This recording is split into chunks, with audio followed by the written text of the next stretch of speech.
But I can tell you this, folks, and probably this all sounds very familiar to all of you guys. The one quality that Mark has that's extremely important in coaching, he has extreme loyalty. I mean, and you got to have that. You can't have an assistant coach out bad-mouthing you in the community or, we didn't win every game we played, and no team does. And times get tough. People start to question the head coaches and so forth. Mark was extremely loyal, and he's been a loyal friend for 30 years. We have shared many moments together. Now, when I left Mount Vernon and went into the central office as the athletic director for the school system, we stayed in touch the entire time. And a lot of you don't know this, but I was on the Robinson sidelines back off in the distance for many games because I was kind of living my football life again through the Robinson teams. And it was exciting to see that brand of football. And you know what it is. You just kick their ass on defense and you run the ball. And, and it's a great formula. It works. But, Mark, you've done a great job. And I'm happy that I'm here to be at this event. You've done a great job. And the biggest thing out there is you have worked with and influenced a tremendous amount of people in a very, very positive way. And they're here tonight, to see you and honor you. And I know that there's probably some other plans. We haven't talked about them yet. Mark usually has his Bruce Patrick chats every now and then. And but I know whatever you decide will be, really a smart move and something you really want to do. So, okay.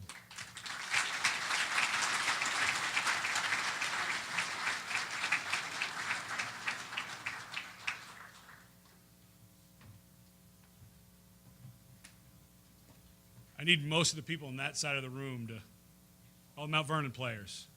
Come on up. You know what? If you threw shot and discus for Coach, I think you can come up too. One of the best, speaking of the hand technique, Coach, was Sean Scott one of the first who really got it? Did ACC leader in sacks, career leader in sacks? Tied with Lawrence Taylor as the ACC's leader in all-time sacks because he knew how to use his hands as a defensive lineman. Captain of the 1983 Virginia State champion Mount Vernon Major, Sean Scott.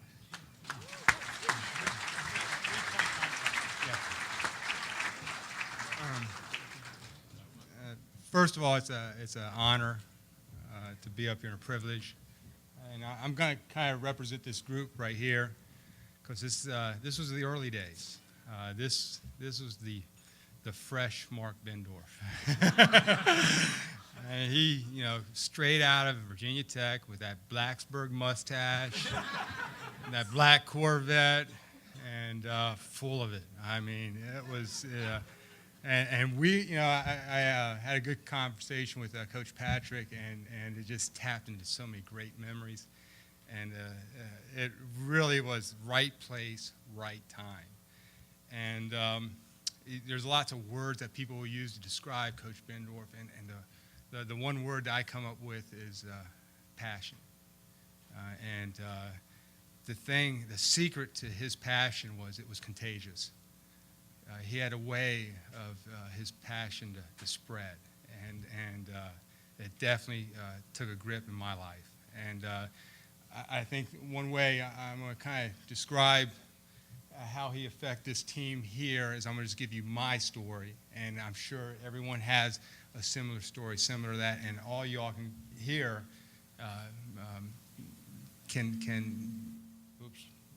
have a similar story. And it was after my sophomore year, I was a little bit frustrated, and I didn't know the direction I was going with football, and I had a brother that was playing for Clemson Division I. Playing Division I, and I just didn't know where I was going with my career. And I was playing high school ball, and I just remember there was a question that came up to me after that year. And it was from Coach Bendorf. Says, "Do you want to play for me on defensive line?" And because I just didn't know where I was going with the outside linebacker, and I says, "I just want to play, Coach." And that was a life-changing decision, because when I went to defensive line, I bought into Coach Bendorf real quick. I bought into his passion. And he was teaching us things that the area, the region, just didn't know about. And I was doing swims, rips in my sleep. And quickness was the name of the game. And what he did with our defensive line, it was phenomenal. I still remember those pre-game talks, and I can remember like yesterday how you got to be passionate everything you do, from your practice, from your games, and give it your best. And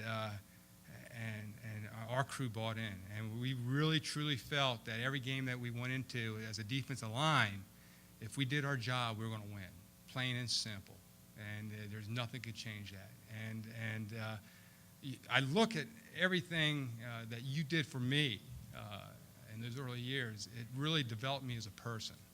And I ended up going to UVA and having a great career at UVA, starting off real early. And I know that a lot goes to you, Coach, because what you taught me from the beginning. I mean, that foundation you established. And I know I look at that, and I look at everyone up here and that state championship team that you had at Mount Vernon, and where we all went, and just imagine that you did that for every year since, and how many lives have you touched? It's just incredible. You may be retiring, but your legacy is going to live for generations. And I refer to that conversation I had with Coach Patrick. I hope my boy, he's 9 years old right now, is fortunate to have a coach like you, half of what you were to me, because he's going to do well then. He's and so this is, when I heard you retire, this was my opportunity more than anything to represent this team and say thank you. We're the old guys. We'll take you youngins on. Bring it on. But we're the old guys, but we don't forget. And we're very appreciative of your dedication and your passion. Thank you.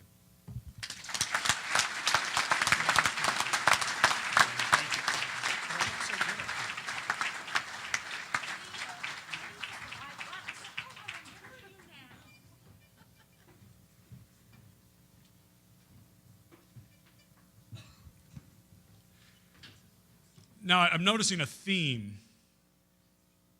Is that because, Dan, you put this together, that Robinson goes in the middle, Mount Vernon? Because it's not chronological. Right? Yeah, I don't know. Well, the next guy who's coming up actually wore that helmet and coached guys in that helmet. Steve Francis has played and coached with Mark Bendorf for almost 20 years. I'm stretching it a little bit there. But Steve, I think it'd be great for you to come up and talk about the experience of being yelled at as a player and then being yelled at as a coach.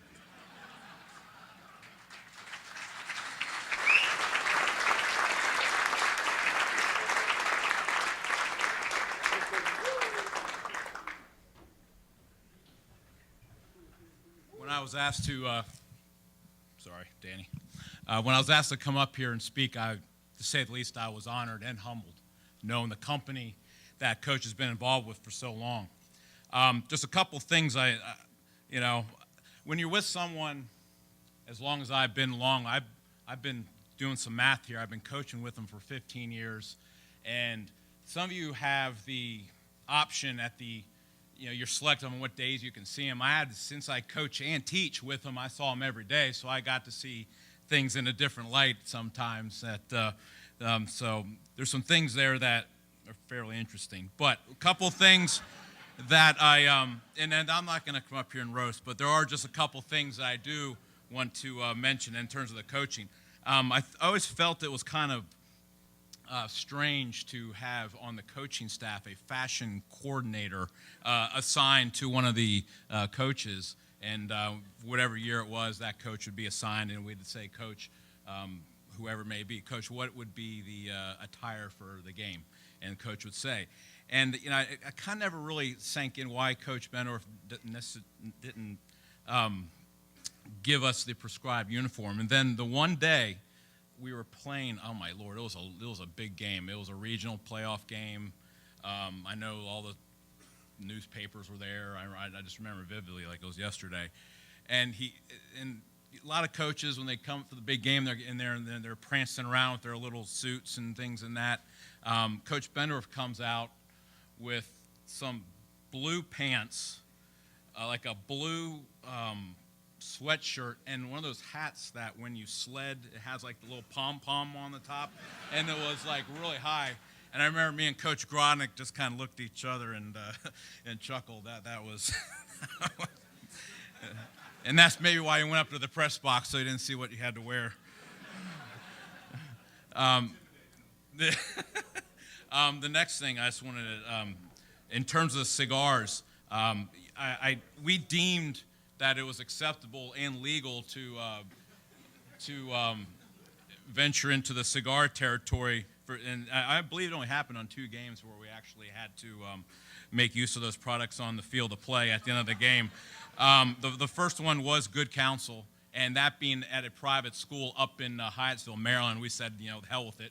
So we just did it. And the other one was at the conclusion of the 2001 state championship game when we beat Thomas Dale 40-7. We figured since the season was over, what are they going to do? Fire us? So. And then I want to throw a couple things at Pete just because, you know, he had a couple great memories playing us. And you got to remember, I was on the opposite sideline with 2 of those good experiences. In 1998, Pete actually introduced this neat offense called midline option. You know, and once we learned how to defend it, it didn't work anymore, Pete.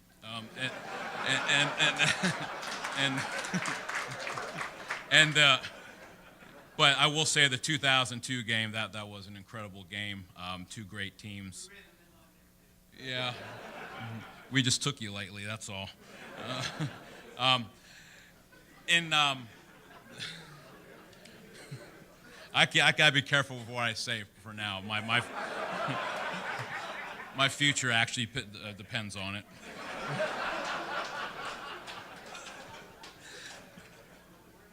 In 1989, I was a rising senior at Chantilly High School, and it was at that point our current head coach stepped down, and they had a meeting in our auditorium to introduce the new football coach. And are there any Chantilly guys here? No? I know we had a couple. Oh, we got 2? And I'm sure if you guys were in that room with me, if you were in my class, I just remember it like it was yesterday. And just like Sean Scott said, they are life-changing moments. We're sitting in there, and, you know, there's one way to do things, and there's Coach Bendorf's way. Came in, sat down, and the traditional, as the recent players and the former players know how the mentality is and the way he impressed himself upon you. And I remember sitting there, and I know Coach Joe Pyatt was on staff. He was there. Sean Scott was on staff. Now, those guys are right out of college. Sean was just got out of he was an All-American UVA. And, I mean, these guys were, you talk about being fired up. And Coach Bendorf was 33 years old. You talk about being fired up.